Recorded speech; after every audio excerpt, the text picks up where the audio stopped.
Christopher Zugger. I had the honor of discovering the Byzantine church at his hands and by his explanation in Albuquerque, New Mexico, where I was born. Father Christopher Lawrence Zugger was born in Buffalo, New York in 1954. He is a graduate of St. Bonaventure University in 1977 and the Washington Theological Union in 1981. He was ordained a priest in 1981 for the Byzantine Catholic Eparchy of Passaic. As a seminarian priest, he was active in the Passaic Office of Religious Education, serving youth and young adult ministries, and at St. Gregory of Nyssa Church in Beltsville, Maryland. Due to health reasons, he began service in the newly founded Eparchy of Van Nuys, serving at St. Stephen Church in Phoenix, Arizona, and founding St. Thomas Church in Gilbert in 1982. In 1985, he was named the pastor of Our Lady of Perpetual Help in Albuquerque, New Mexico, where he also served the Las Cruces mission. In 2008, he had to take a medical retirement, but was asked by the Eparchy to remain in Albuquerque, where he served as a confessor, religious studies teacher, spiritual director, and chaplain to high school and university student groups. His publications include The Forgotten, Catholics in the Soviet Empire from Lenin to Stalin, Finding a Hidden Church, Looking to Tomorrow, History and Mission of the Byzantine Catholic Church, and forthcoming volume, Keeping the Faith, Catholics in the Soviet Gulag and Exile. On a personal note, I discovered Father Chris in his parish when I was 16 or 17, I believe. Yep. When I turned 18, he took me on as somewhat caring for him in his illness. And I oftentimes think one of the greatest virtues you have, Father Chris, is to suffer well. And that is so necessary, especially for a young man discerning priesthood, to see a man who is serving as a priest so well, even in his weakness. I traveled the world with him when I turned 18 to New York City a couple times, to Ukraine a couple times, Transcarpathia, where he was writing these books. I think my photo's in one of them, Forgotten, I believe, in the Madia Butch. I do want to say that whenever I'm suffering in a much less dramatic way, I remember the many times when I would be helping Father Chris get ready for bed or up in the morning or getting him around the world, when I could tell he was suffering immensely. And he'd be whispering names while he was suffering, people he was suffering for, the poor, the suffering in China. I think I heard my name a couple times. Your name was there often. So it was an immense honor, Father Chris. Thank you for introducing me to the Byzantine Catholic Church, to the priesthood, and thank you for your ministry to all of us. Thank you very much.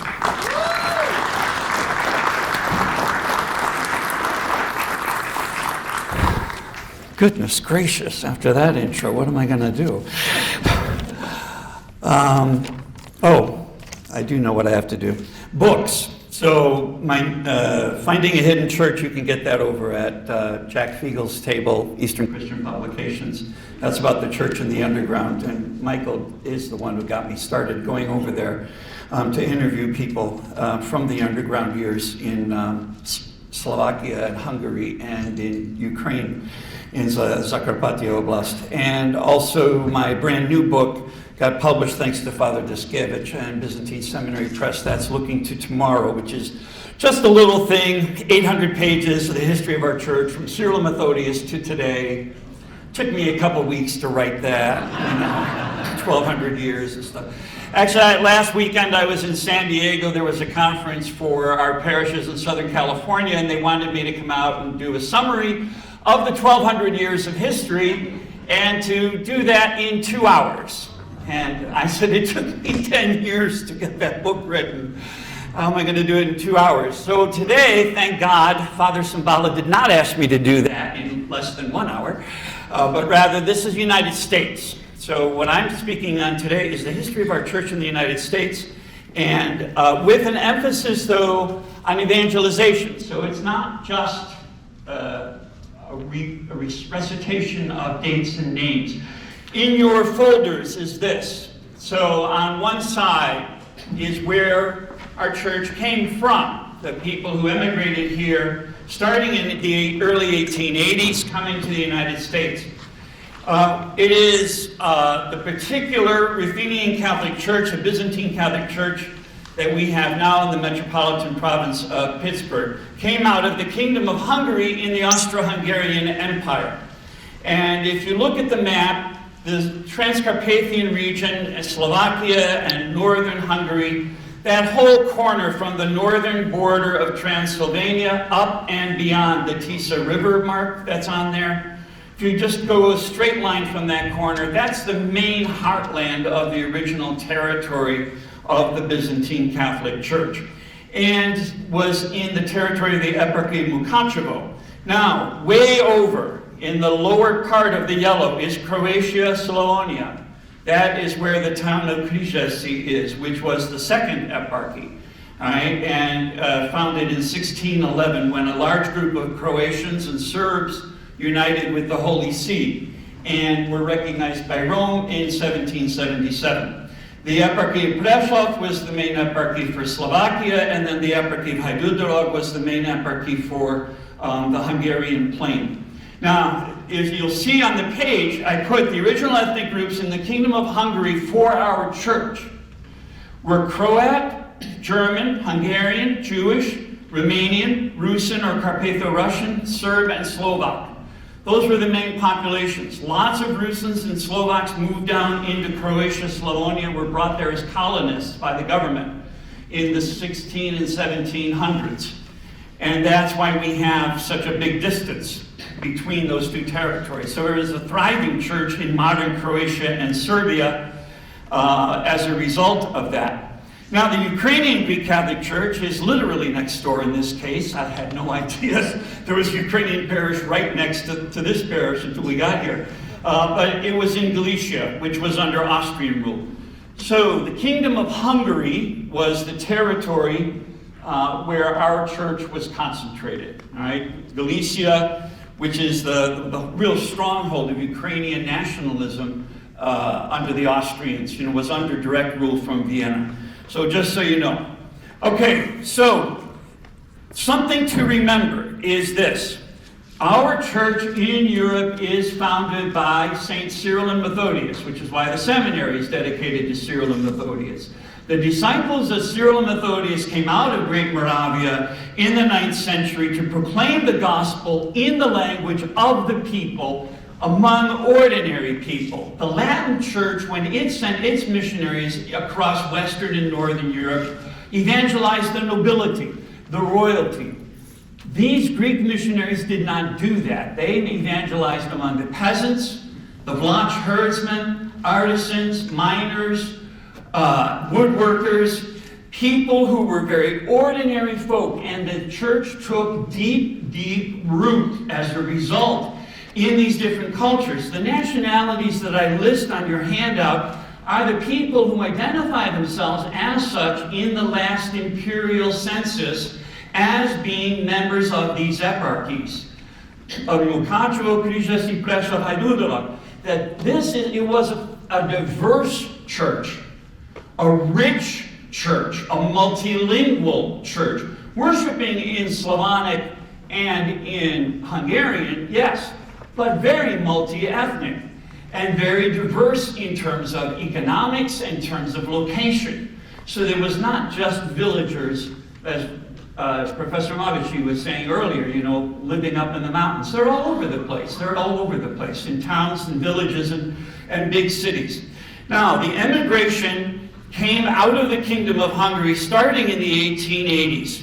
Why? There were a lot of reasons. First, poverty. There was rapid population growth because of the improvement of healthcare. Because of the rapid population growth, there was a decline in the amount of land available for younger sons to inherit or to go out and make new farms and set themselves up. It was real poverty. There were famines, a number of famines in the 1880s in northern Hungary because of climate change, something we're all familiar with now. There were liberal laws in Hungary and Austria allowing people to emigrate. They could not emigrate easily until the 1880s. And there were shipping lines that came out of Trieste.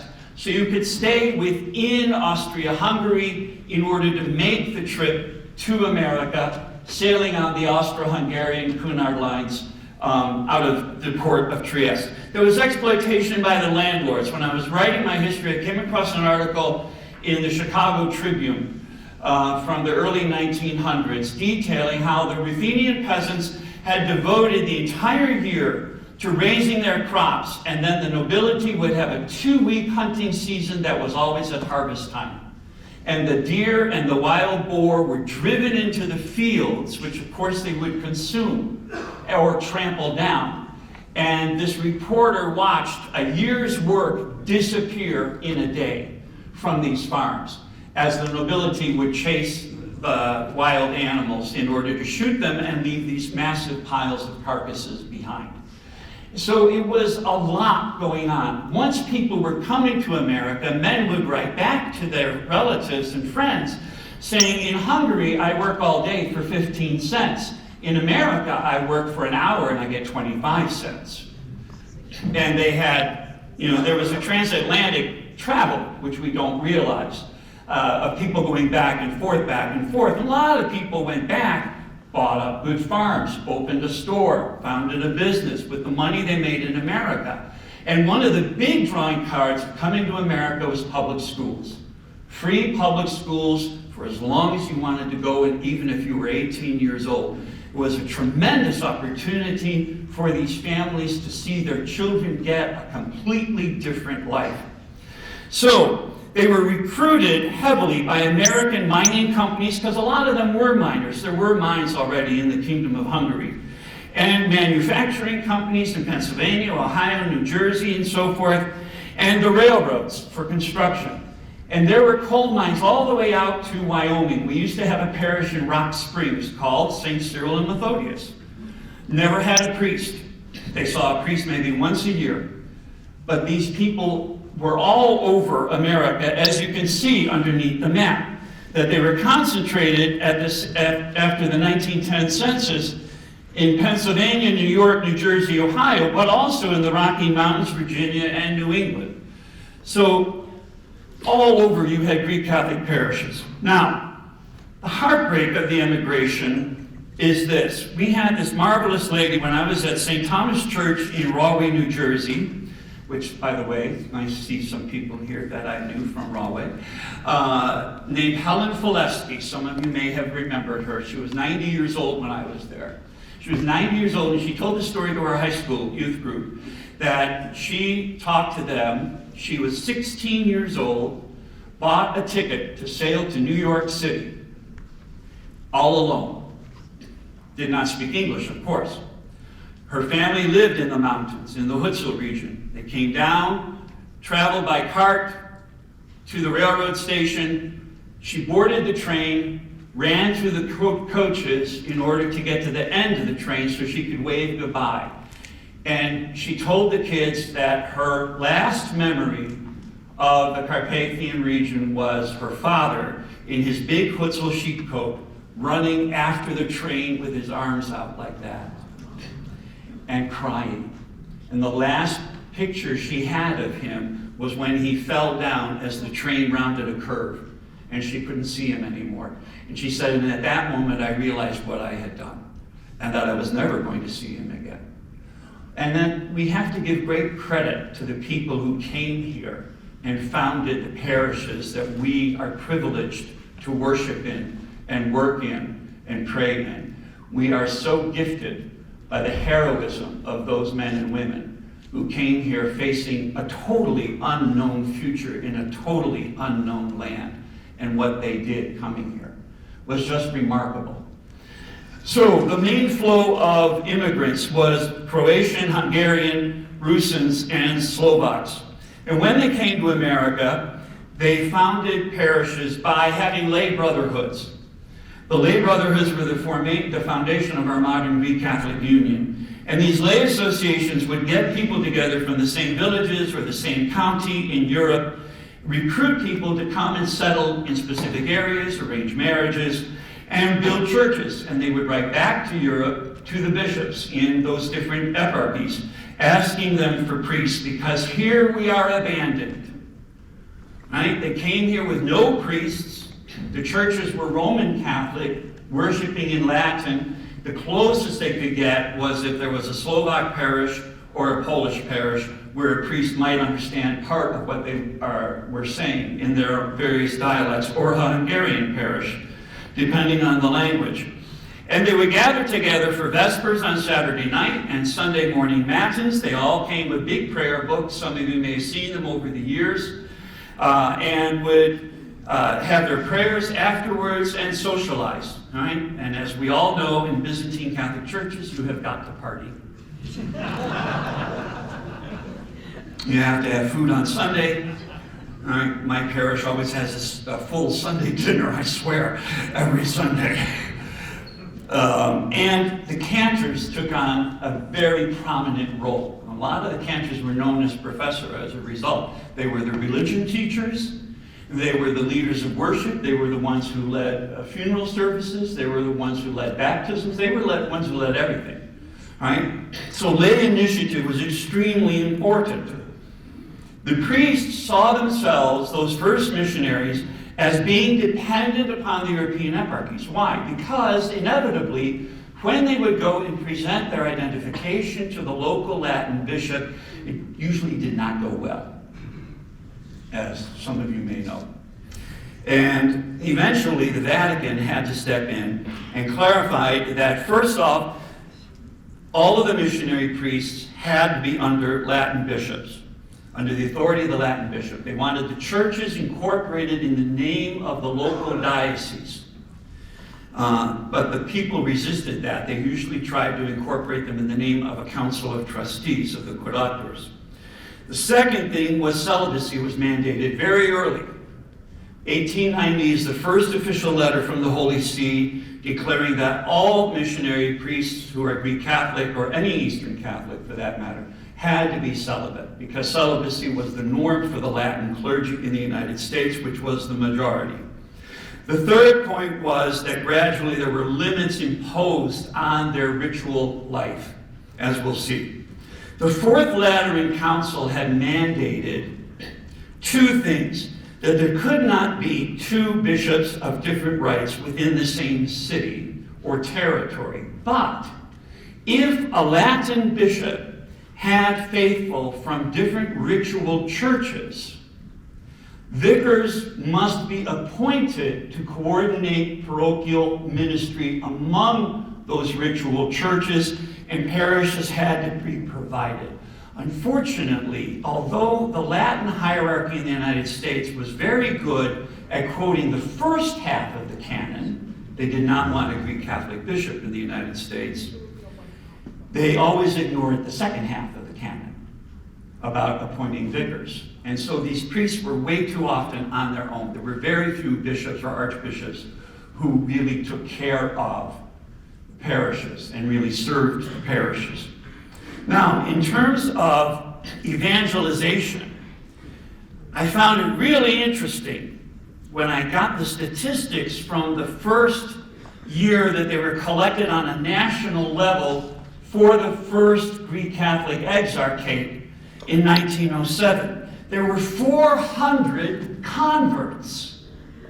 They were not from Orthodoxy, and they were not Latin Catholics transferring in. They were real, honest-to-goodness converts from other Christian traditions or no Christian tradition.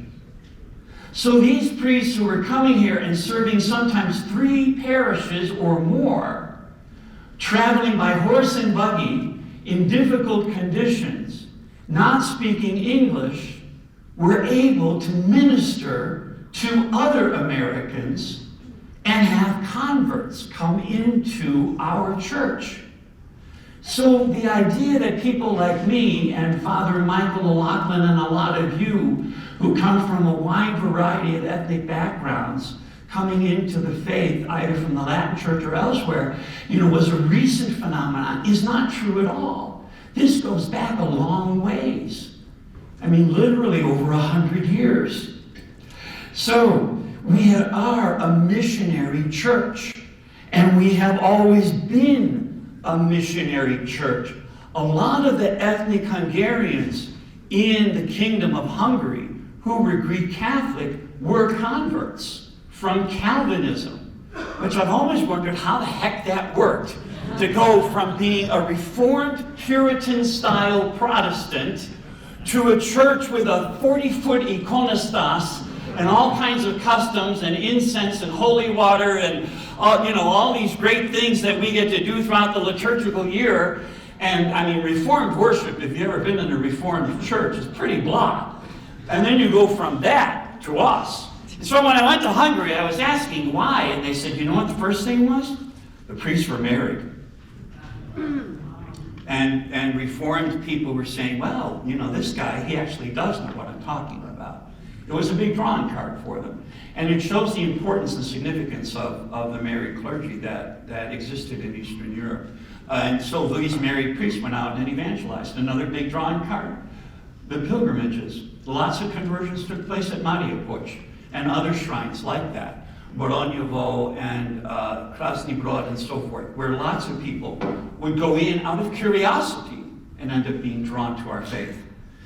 So, always a multi-ethnic church, always a church that was a mission church, and always a church that provides for people outside of the spiritual community. In the book of the prophet Isaiah, what does God say? My house shall be a house of prayer for all people. Right? And that's what we want. And that's who we are.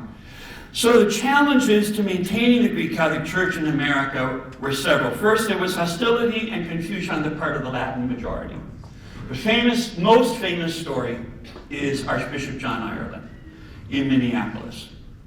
The bishops of the United States, when I was a seminarian, wanted to introduce his cause for sainthood.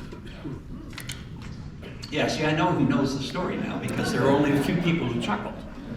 And Bishop Michael Dudek, who ordained me, he got up at the meeting and he said, you can't do this. He's the father of the Orthodox Church in the United States. If it wasn't for him, there wouldn't be an Orthodox Church in the United States. None of them knew what he was talking about, so he proceeded to educate them. And when he was done, they said, oh yeah, you're right, we can't hold the sainthood of this guy. And what happened is Father Alexis Toth, who was a widower, went to Minneapolis to serve in the church, which was in the name of the diocese. That's important. That's how it was incorporated. And when he went in, they spoke in Latin. Archbishop Ireland only spoke English, and Father Toth did not know that much English yet. They spoke in Latin. He presented his papers from his bishop in Prešov and explained who he was. And everything was going pretty good until he mentioned the death of his wife. Because even though the Vatican had mandated celibate clergy, there were still a lot of priests coming. Vast majority of priests were married because in Europe the vast majority of priests were married. And there were very few celibates. And so Ireland exploded, and he himself later said that he lost his temper and behaved badly. And he yelled at him, I do not want a priest like you. Now mind you, the guy is widowed. The wife is gone. But his priesthood was impure, right? Because he had been married. And so Ireland yells at him, carries on terribly. Toth says, I'm a legitimate priest. No, you're not. I don't recognize you. I don't recognize your priesthood. I don't recognize your bishop. And they parted ways, quite literally. And Ireland sent the police to close the church. Which is why a lot of our churches were not incorporated in the names of the local diocese. Because that could happen.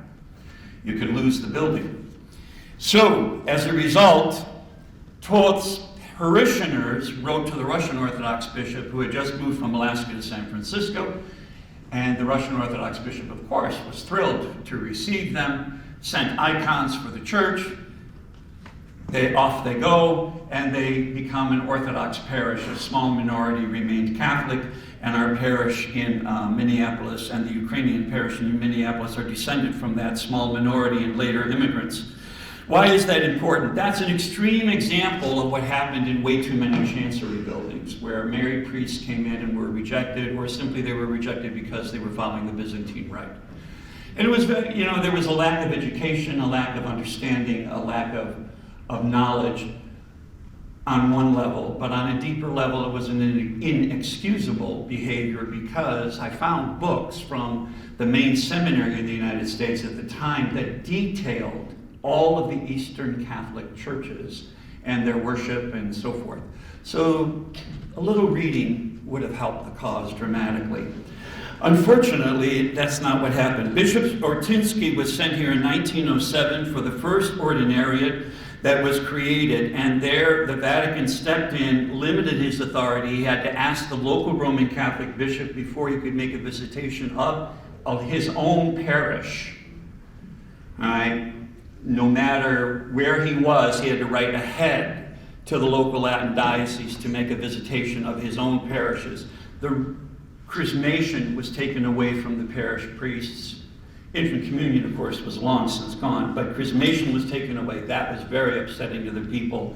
Only the bishop was allowed to do chrismation, and he had very limited authority. And he wrote back to Rome that, you've humiliated me. And in fact, it became a scandal throughout the Orthodox world and was used in Orthodox propaganda among Greek Catholic immigrants in the United States. The churches were lost on a massive scale. Up to 150,000 to 200,000 people became Orthodox in that time frame between 1890 and 1910. That's a lot of people, because the imperial government of Russia funded creation of new parishes, funded the building of new churches, and paid the salaries of the priests. Whereas in the Catholic parishes, the people had to fund everything and pay for the salary. Another reason the imperial government did that was because of the transatlantic travel. People going back to settle, people going back to visit. They brought Orthodox literature with them into Austria-Hungary. And this was used during World War I to destabilize the country. There was a great fear on the part of the Austro-Hungarian government that if a war was coming, which they all knew a war was coming because of the various alliances in Eastern Europe, that Orthodox in Hungary and Galicia would rise up and support a Russian invasion, which indeed did happen. And the Russians, when they invaded Galicia in 1915, persecuted the Catholics terribly. So, those are all major issues, all right, that were weakening the church. Chronic shortage of priests. There were never enough priests. There was always a shortage of priests. And finally, a big change that came was in 1920. In 1920, 14,000 people were allowed to emigrate from Czechoslovakia to the United States. 4 years later, the racial exclusionary laws were passed based on the census not of 1920 or 1910 or 1900. But they were slanted in order to favor immigration from Northern Europe. 3,000 people was the limit for Czechoslovakia every year. So we had a parishioner in Rahway who came to America in 1938, left his wife and son behind. He saw them again in 1978. It took that long to get them out of the Soviet Union. With World War II and the annexation after the war and so forth, it took him 40 years before he could see his wife and son again. So the son came with children, and they had suffered for being the family of an American. So the end of the immigration is significant for us. Why? 2 reasons. One, it forces the Americanization of the church, because there's no more large-scale immigration ever again. 2, in Canada, this is the beginning of the foundation of the Exarchate of St. Cyril and Methodius up there. Because Hungarian and Slovak Greek Catholics were now cut off from immigrating to the United States. But a lot went to Ontario and Alberta and founded parishes there, which became the Slovak parishes became the foundation of that exarchate. So in 1924, the separate Ruthenian and Ukrainian jurisdictions were created. Next year is the 100th anniversary of that. And Bishop Basil Takacs was appointed. He came from Czechoslovakia to settle the United States as the first exarch for the United States for the Ruthenian Church. Why? Because the nuncio, the papal nuncio in Washington, told the priests, I have more trouble from you guys than I do from all of the Latin dioceses combined. That's a direct quote. Because of the fighting as to who are we in terms of nationality. And so they split. Now, theoretically, the division was between those who came from the Kingdom of Hungary versus those who came from Galicia. But actually, a lot of the parishes voted depending on their pastor. I like my pastor. I like my cantor. My cantor came from Prešov. Let's vote for Ruthenian. Okay, so that's what they did. So you have 12 Hungarian language parishes that voted to become Ukrainian. So as a result, and the Sisters of St. Basil had to do the same thing. And this is where we get our province in Uniontown versus Ukrainian province in Fox Chase. So everything had to be divided. Took quite a while. That's a headache for the bishop, of course. And 5 years later, we have what I put in quote marks on the back, if you're following me along on the back of that page, number 6, the Celibacy Schism of 1929. I put in quotes because it's not really about celibacy only. Cum data fuerit was a decree from the Holy See whereby they imposed the mandatory celibacy and forbade the ordination of married men permanently. This was the precipitating cause because there were 2 married deacons who were preparing to be ordained that year, and permission was refused. The bishop had to always write and ask permission before he could ordain a married man to the priesthood.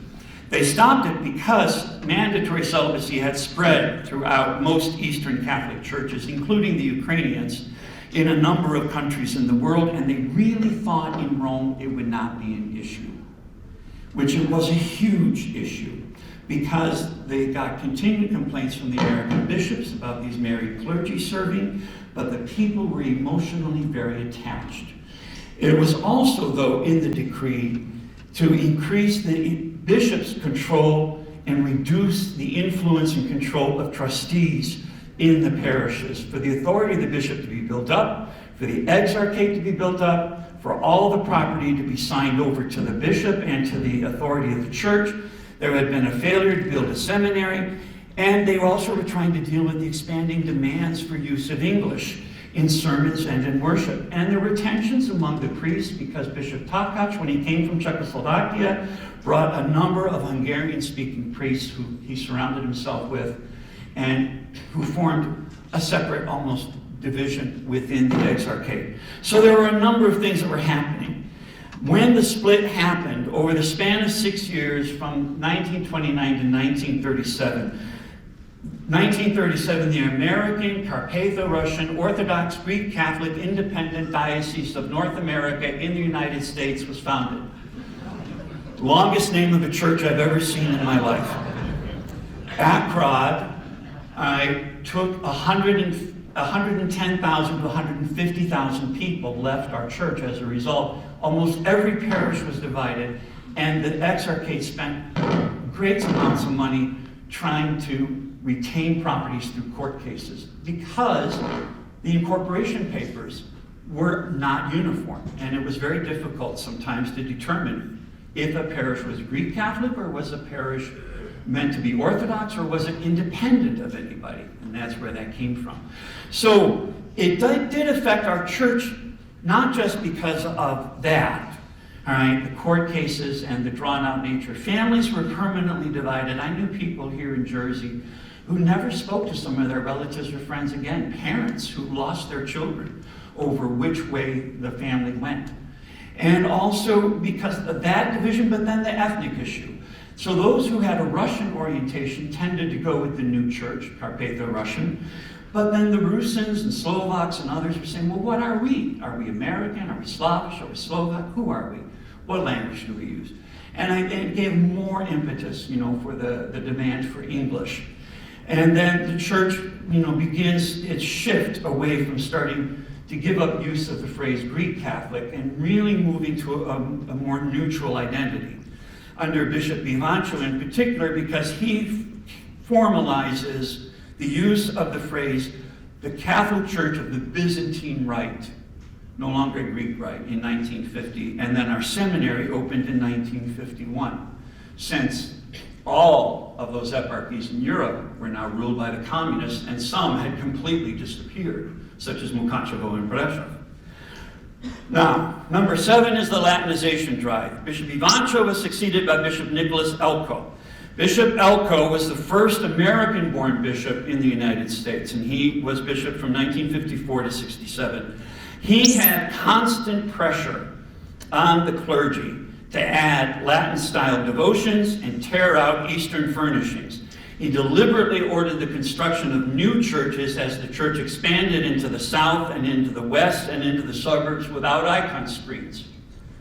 And there's lots of churches that were like this. And as one priest told me, he says, I built that church with the biggest wide open sanctuary I could ever think of, so there would never be an iconostas in it. And then I put an iconostas in it in the 1980s. So, as a matter of fact. But how we went through, and there was widespread destruction of iconostases, of taking out the banners and the icons, putting in statues, increasing use of the Holy Rosary, benediction of the Blessed Sacrament at the end of Molevins, and it was the final death blow to Vespers, Matins, pre-sanctified in parishes. Those services all disappear, and we had the introduction of what some of you may remember, Low Mass. 8 o'clock in the morning was Low Mass in English, and then High Mass was choir singing in Slavonic at 10 o'clock. And shortening the liturgy. When I was ordained, you had to get the liturgy done within an hour on Sunday. Preferably 50 minutes. And people would come up to me on Super Bowl Sunday and say, it's not going to go long, Father, is it? I would say, the Super Bowl's at 6. What do you care? I got to go home and cook. Oh, give me a break. So, and this is a very good example. This lady came to me and she said, you know what? I was born in Subcarpathian roots. I was born near Mukachevo. We came to Pennsylvania. We built a beautiful church with an iconostas up to the ceiling. I got married. We moved to New Jersey. We built a beautiful church with an iconostas up to the ceiling. Priest came in. He took off all the top rows and said, that's Greek Catholic. Next priest came in and he put in statues in front of the iconostas. He said, that's Greek Catholic. Next priest came in, he put in more statues and took out all the banners, and he said, that's Greek Catholic. Then we built a new church with no iconostas and all statues. And I said, okay, through everything, Father. But then we get a new priest. He's putting in iconostas. He took out the statues. He put in Vespers. He's putting in Matins. We have the service during Lent. I don't know what we're doing. I think I'm Presbyterian. But that's what people lived through in one lifetime. That's a lot. That's a lot. Now, the expansion into the south and the west, again, lay initiative is so important. Every parish in the eparchy of the Holy Protection of Phoenix is founded by lay people. Every single parish. But even before that, St. Gregory of Nyssa in Beltsville, Maryland, was founded by young workers recruited from Pennsylvania and Ohio to go to Washington in the newly expanding government during the Cold War. They went to Pittsburgh, met with Bishop Elko, and they said, we want a church in Washington, D.C., and he said, that's too far south. I can't send a priest that far south. And within 10 years, there was a church in Miami, Florida. That's how fast we expanded. Plus the expansion out of the cities and the beginning of the end for coal mining. And the starting of the loss of factories. And this big shift that so many of us lived through of going from the industrial powerhouse of the world to what is laughingly called the Rust Belt. And how that affected parishes and people moving and having to move into establish new communities. The big debate in those years was, are we a different mass or are we a unique spiritual tradition within Catholicism? That was the big struggle. And Vatican II put us on the map and gave us permission, if you will, to start putting back icon screens. Why? Because the first decree out of Vatican II is Orientalium Ecclesiarum, on Eastern churches.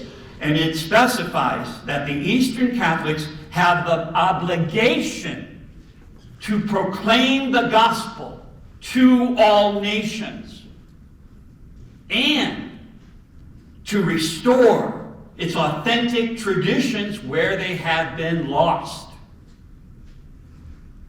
And it's perfect timing for the building of new churches in the suburbs, in the south, and in the west.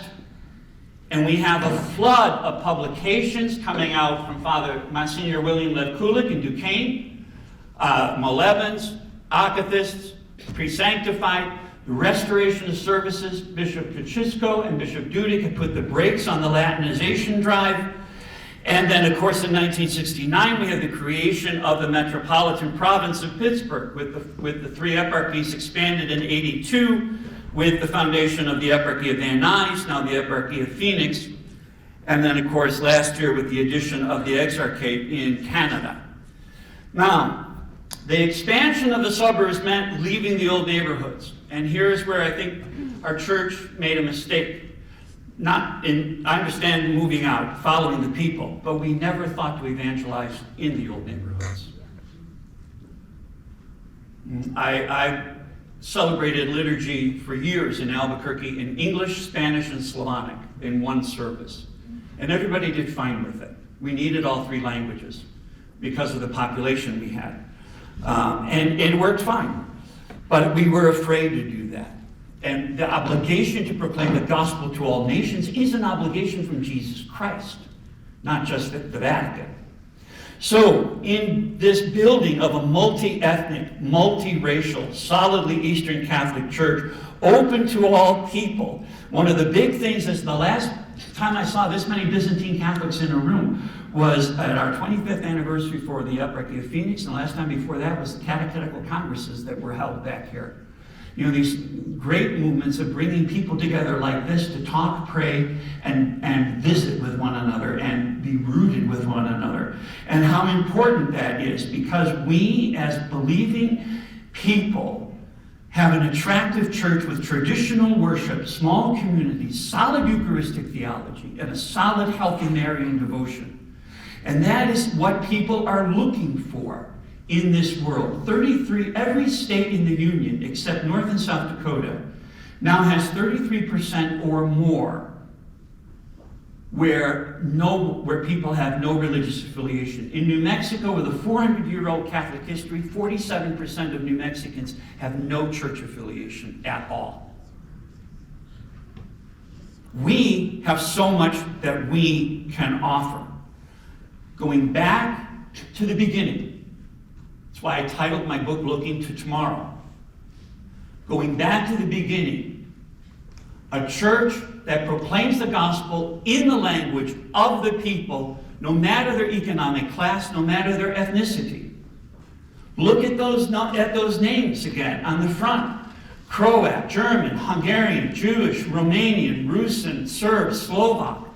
And yet they all got along in one church. The same thing here in America for us. Knowing our faith, knowing our Byzantine practices and origins, using all the stuff that's out in the next room from Seminary Press and God With Us, and making good use of it.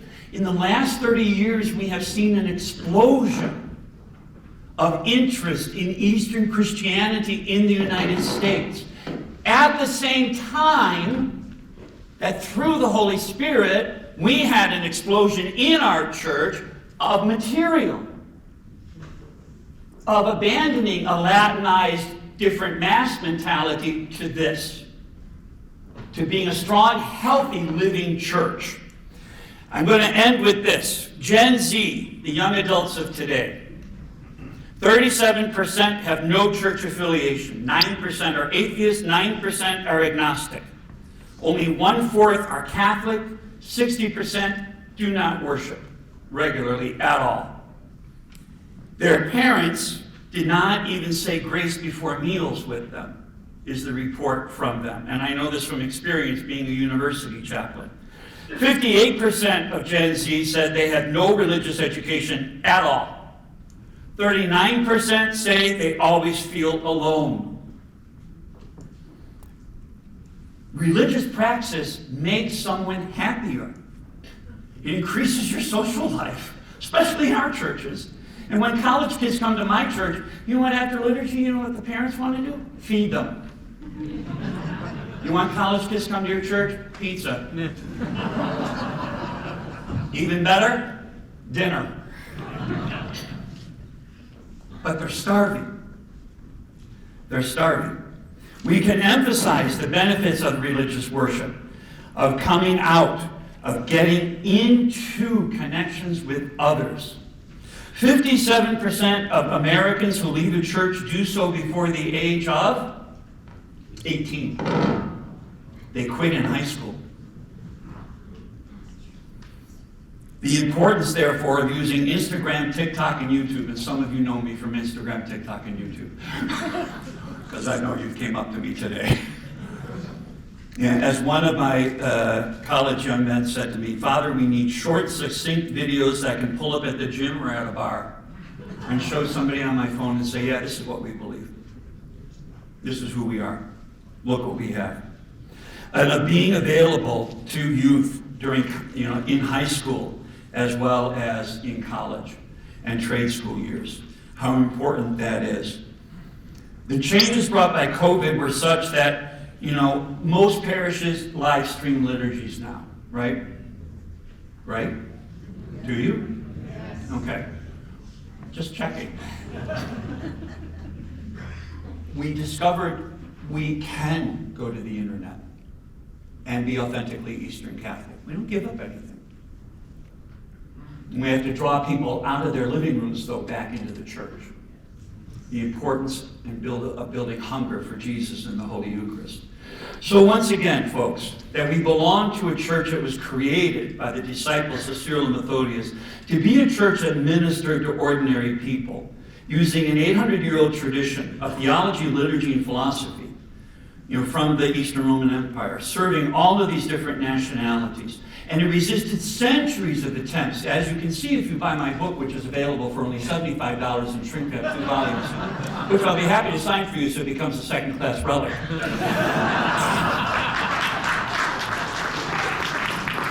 Somebody wanted to know, does it come with a partial indulgence? I can't do that. You gotta talk to a bishop.